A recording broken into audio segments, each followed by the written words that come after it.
దొండకాయ బెండకాయ వినగుండకాయ. Welcome to my channel. ఇది నా ఛానల్లో చేసే ఫస్ట్ వీడియో. నేను ఈరోజు క్యాలిఫ్లవర్ పచ్చడి మీకు ఎలా చేయాలో చేసి చూపిస్తా. మీ దగ్గర తెలిసే ఉంటుంది బహుశా, కానీ నేను కూడా ప్రయత్నం చేసి చెప్తున్నా. వీటిని ముందుగా వేడి నీళ్ళల్లో బాగా కాసేపు ఉంచేసి ఆ నీళ్ళు పంపేసి మళ్ళీ 2-3 టైమ్స్ కడిగేసి పక్కన పెట్టేసుకోండి, ఆరబెట్టేసుకోండి. ఒక క్లాస్తో తుడిచేసి కాసేపు ఫ్యాన్ కింద ఆరబెట్టుకోండి. తర్వాత వీటిని ఎలా వీటికి కావాల్సిన ఇంగ్రీడియంట్స్ చూడండి ఒకసారి. ఎల్లిపాయలు, పసుపు, మెంతులు, జీలకర్ర, ఆవాలు, కారం, ఉప్పు, నిమ్మకాయ, తర్వాత ఆయిల్. ఫైనల్గా స్టార్ట్ చేస్తున్నా. ఒక కళాయి తీసుకుని దాంట్లోకి దానికి సరిపడా ఆయిల్ వేసుకోండి. ఫస్ట్ కొంచెం చాలు. దీంట్లో మనకి తాలింపుకి సరిపడా ఆయిల్ వేసుకోవాలి. దీంట్లోకి మనం ఆయిల్ వేడెక్కిన తర్వాత మాడిపోద్ది, కాస్త తగ్గించి పెట్టుకోండి. దాంట్లోకి మంచిగా ఆవాలు, జీలకర్ర, పచ్చిపప్పు అన్నీ వేసేసుకోండి, పోపు వేసుకోండి.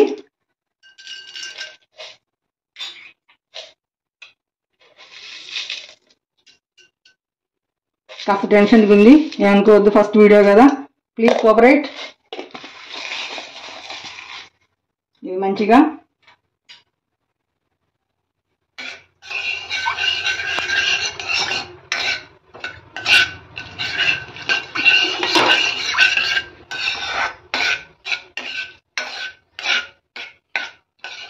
తగ్గించుకోండి, మెల్లగా తగ్గించుకొని లేదా కొంచెం పెంచుకుంటా, గింజలు మాడిపోకుండా, తాలింపు గింజలు మాడిపోకుండా. మీకు ముందు కొంచెం చెప్పలేదు ఏంటంటే, క్యాలీఫ్లవర్ మంచి కట్ చేసుకుని దాని మీద బాగా మందులు కొట్టేసి అన్ని రకాలుగా మనకి రోగాలు తీసుకురావడానికి అవే మెయిన్ కారణం అవుతుంది, ఆ మందులే. అందుకని అవన్నీ శుభ్రంగా ఆ మందు పోవాలి, దాంట్లో పురుగులు ఉన్న పోవాలి అనుకుంటే వేడి నీళ్ళు కొద్ది పసుపు, ఉప్పు వేసి కాసేపు ఉంచేసి శుభ్రంగా కడిగి 2-3 సార్లు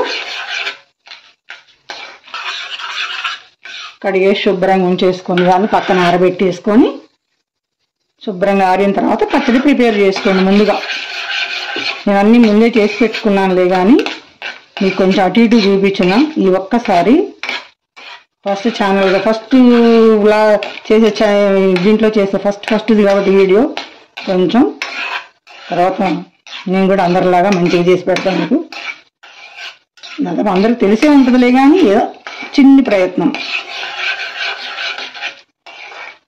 ఇలా తక్కువ మంట మీద వేయించుకున్నామంటే చక్కగా మంచిగా ముదురు రంగు వచ్చిన దాకా వేయించుకొని మంచిగా మనకి పచ్చళ్ళు అప్పుడప్పుడు తగులుతూ ఉంటుంది, ఒక్కొక్క ఇంత కరకరలాడుతూ ఉంటుంది, మనకి ఆ టేస్ట్ బాగుంటుంది. గబా ఎక్కువ పెంచేసుకున్నారనుకోండి, అది ఏమైందంటే స్టవ్ బంద్ చేసేసుకోండి. ఇంకా ఇంగు వేసాను కొంచెం, దాంట్లో స్టవ్ బంద్ చేసేసుకొని ఇంగు వేసేసి దీన్ని పక్కన పెట్టేయండి, చల్లారిపోతుంది. ఇంకా ఇప్పుడు దాంట్లోకి కావాల్సినవన్నీ ప్రిపేర్ చేసుకుందాం. ఇంకా నెక్స్ట్ ఇంకో కళాయి పెట్టేసుకొని చల్లారుద్ది లోపు ఇంకో కళాయి పెట్టుకుని దాంట్లో కొన్ని మెంతులు వేసేసుకోండి. ఆ మెంతులు బ్రౌన్ కలర్ వచ్చింది, గోధుమ ఎలా అంటే మనకి గోల్డ్ కలర్ అంటారు కదా, కలర్ వచ్చిందాక వేయించేసుకోండి. కొన్ని జాలు ఎక్కువ, 1 స్పూన్ వేసుకోండి, ఎక్కువ వేసుకోకండి లేదంటే చేదు వచ్చేసిద్ది. అది ఈ సన్నటి తగిన వేయించుకుంటా ఉండండి. చూస్తున్నారు కదా, ఇలా సన్నటి తగినది. కరెంటు పోయిందండి, కొంచెం దిగడుగు ఉంది, టార్చ్ చేసుకొని చేస్తున్నా. ఈ కళాయి చూసారా, ఈ కళాయి ఎంత మందంగా ఉందంటే అవి వేగడానికి ఒక 2 నిమిషాలు వేగాయి, 5 మినిట్లు పడతాయి. కళాయి ఎంత మందంగా ఉంది. మా చిన్నబ్బాయి తెప్పించింది దీన్ని, ఎంత మందంగా ఉంది. ఇది ఫ్రైస్ లాంటివి చేస్తే బెర్రగా ఉంటుంది, మాడిపోదులే, కానీ ఇలాంటి ఏం చేసేటప్పుడు చూసారు ఇది మందంగా ఉంది, వేగడం లేట్ అవుతుంది. ఇవి వేగిని మంచిగా ఎగిని మంచిగా గోల్డ్ కలర్ వచ్చే తర్వాత దాంట్లో ఆవాలు వేసేయండి. తర్వాత వెంటనే జీలకర్ర వేసేయండి. వాసన మంచిగా ఎంత స్మెల్ వస్తుంది కదా, ఎంత అరోమా, చక్కని వాసన వస్తుంది. స్టవ్ బంద్ చేసుకోండి. ఆ వేడికే వేగిపోతే ఇంకా స్టవ్ బంద్ చేసుకోండి. మాడిపోకుండా కాసేపు ఇట్లా వేయించాలి, లేదంటే ఆ వేడికి అట్లా వదిలేస్తారనుకోండి నల్లబడిపోతాయి గింజలు. చూడండి ఇంతసేపు వేయించి నీకు కాడలు వేడి రాదు అంటే మీకు అర్థమైంది కదా ఎంత మందం ఉందో. ఓకే చూసారు కదా. ఇప్పుడు వేయించినవన్నీ వీటి వెంటనే చిన్న రోలు ఉంటుంది కదా, ఆ రోల్లో వేసేసుకుని వీటిని మెత్తగా దంచేయాలి. మెత్తగా చూసారు కదా. ఇంకా దీన్ని మెత్తగా దంచేసాను. దంచేసి దీన్ని ఒక ప్లేట్లో పోసేసుకోండి. నెక్స్ట్ ఎల్లిపాయలు చూసారు కదా, ఇక్కడ ఒక ఎల్లిపాయ సరిపోద్ది, అంటే ఒక 15 రెబ్బలు వేసేసుకోండి. దీన్ని మళ్ళీ కచ్చా పచ్చా దంచుకోండి, మెత్తగా పేస్ట్లా అక్కర్లే, కచ్చా పచ్చగా దంచుకుంటే చాలు. ఈ ఎల్లిపాయలు మనకి మంచి పచ్చని సువాసన ఇస్తాయి. ఎల్లిపాయలు హెల్త్కి కూడా మంచిది, మన బ్లడ్ని ఇవి శుద్ధి చేస్తాయి. అందుకని ఎల్లిపాయలు ఎంత ఎక్కువ వాడితే అంత మంచిది. ఇది కచ్చా పచ్చా దంచేసుకుని దీన్ని కూడా పక్కన పెట్టేసుకుంటే తర్వాత నెక్స్ట్ చూద్దాం, మనం ప్రిపరేషన్లోకి వెళ్ళిపోదాం. ఆల్రెడీ ముందే తాలింపు నేను వేసుకుని అది చల్లారిపోద్ది, ఇది రెడీ అయితే అది చల్లారిపోద్ది. అందుకని ముందు నేను తాలింపు చేసి పెట్టుకున్నాను. అయినా మీకు తెలిసే ఉంటుందిలేండి, కానీ తెలియని వాళ్ళ కోసం మాత్రమే ఇది. దీంట్లో యాక్చువల్లీ ఏంటి అంటే, మేము నాగపూర్లో ఉంటాము.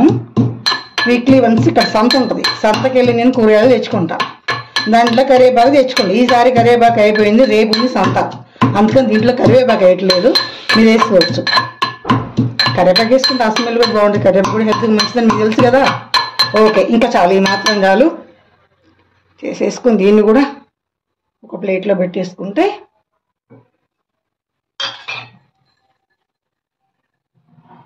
అది సంగతి అన్నమాట. ఇట్లా చేసుకుని పక్కన పెట్టి, ఈ పచ్చడి ఎలా ఉంటుందో చూస్తే నోరు ఊరిపోతుంది. ఆ స్మెల్కే మనకి ఆహా, చూసారు కదా. ఎల్లిపాయ అంతా దంచి పెట్టుకున్న తర్వాత నిమ్మకాయ, పెద్ద నిమ్మకాయ అయితే దాంట్లో జ్యూస్ ఉంటే ఒకటి సరిపోద్ది, కానీ యాక్చువల్లీ దీంట్లో లేవు, జ్యూస్ లేదు కాబట్టి నేను 2 కాయలు పిండాను. చూడు, పిండినా కూడా అదే జ్యూస్ వచ్చింది. నెక్స్ట్ ఈ క్యాలిఫ్లవర్ మొత్తం చల్లారిపోయింది తడి లేకుండా. దీన్ని ఈ కళాయిలోకి మార్చేసుకుని కలుపుకోవడానికి ఫ్రీగా ఉంటుందని ఈ కళాయిలు వేస్తున్నా. ఆయిల్ ఇయ్యమ్మా.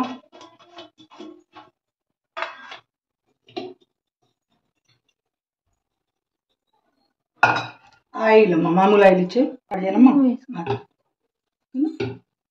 దీంట్లో కొంచెం పసుపులో కొంచెం ఆయిల్ వేసేసుకోవాలి. కనిపిస్తుంది కదా మీకు. ఆయిల్ వేసేసుకొని ఇట్లా మొత్తం ఇట్లా వేసేసి దీన్ని ముక్కలు పట్టించుకోవాలి. ముక్కలు పట్టించుకున్న తర్వాత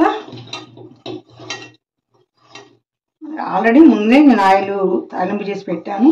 దీంట్లో కొంచెం ఇట్లా ఆయిల్ కలిపేసుకొని, పసుపు కలిపేసుకొని ఆయిల్తో పాటు దీంట్లోకి చూస్తున్నారు కదా దంచి పెట్టుకున్న మసాలాలు, మెంతులు, ఆవాలు, జీలకర్ర పొడి ఉంది కదా, వాటిని దీని నిండా ఇట్లా కలిపేసుకోండి. దీని తర్వాత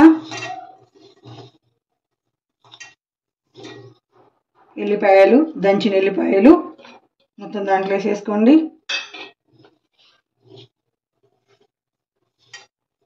నిదానంగా చేసుకొని పని హడావుడిగా చేసుకోవద్దు, నిదానంగా చేసుకుంటా ఉంటే ఇది ఈజీగా బయట పెట్టుకుంటే ఒక ఈజీగా 1 వీక్ ఉంటుంది. ఫ్రిడ్జ్లో పెట్టుకుంటే 1 మంత్ అయినా ఉంటుంది. నేను 1 మంత్ కూడా ఉంచేస్తాయి పచ్చడి. తర్వాత దీంట్లో చూడండి కారం నేను 2 స్పూన్లు వేసాను. మీకు మీరు ఎక్కువ కారం అంటే కొంచెం ఎక్కువ వేసుకోండి, నో ప్రాబ్లం. నేనైతే మరి ఎక్కువ తిను తక్కువ తిను పర్లేదు, మోస్తారు తింటాం. ఇది కూడా మరి పింక్ సాల్ట్ వాడతా ఎక్కువ నేను, చూస్తున్నారు కదా. నేను 2 స్పూన్స్ వేసాను ఉప్పు. ఎప్పుడైనా కారం కన్నా ఉప్పు కొంచెం తక్కువ వేసుకోండి. అవసరమైతే మళ్ళీ మీరు ఎక్స్ట్రా వేసుకోవచ్చు, కానీ ఎక్కువైందంటే ప్రాబ్లం అవుతుంది కాబట్టి కొంచెం తక్కువ వేసుకోండి. తర్వాత ఫైనల్లీ దీంట్లో నిమ్మరసం పిండేసుకోండి. మీకు ఉప్పు కారాలు చాలా ఉంటాయి, మాత్రం ఎక్కువ వేసుకోండి. ఇది క్యాలిఫ్లవర్ కూడా ఒక్కటే పువ్వు. ఇది ఒక మా సంతలో పట్టుకొచ్చిన 800 గ్రామ్స్ ఉండొచ్చు, ఉంటుంది ఖచ్చితంగా. ఇది 800 గ్రామ్స్ ఉంటుంది.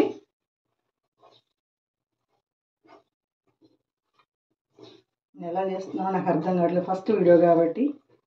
ఓకేనా, నెక్స్ట్ మీకు అంతా క్లియర్గా అర్థమయ్యేది చేస్తాను. ఓకే, కలిపేసాను. నెక్స్ట్ తాలింపు ఇయ్యమ్మా.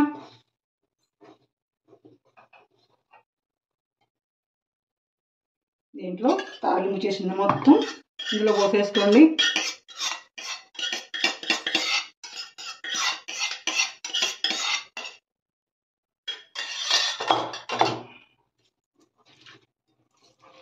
రెడీ.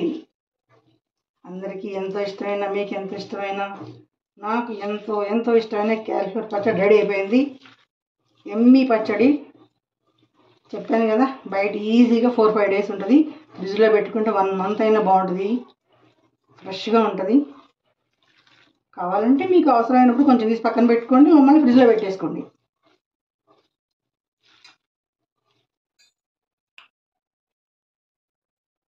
కలిపేయడం అయిపోయింది పచ్చడి. అమలు, మా కోడలు టేస్ట్ చూసి చెప్పుద్ది.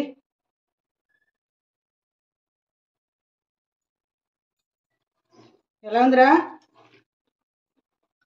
సూపర్ ఉంది అత్త. వావ్, సూపర్ ఉంది. ఎమ్మీ. మీరు కూడా ఇలాగ ట్రై చేయండి.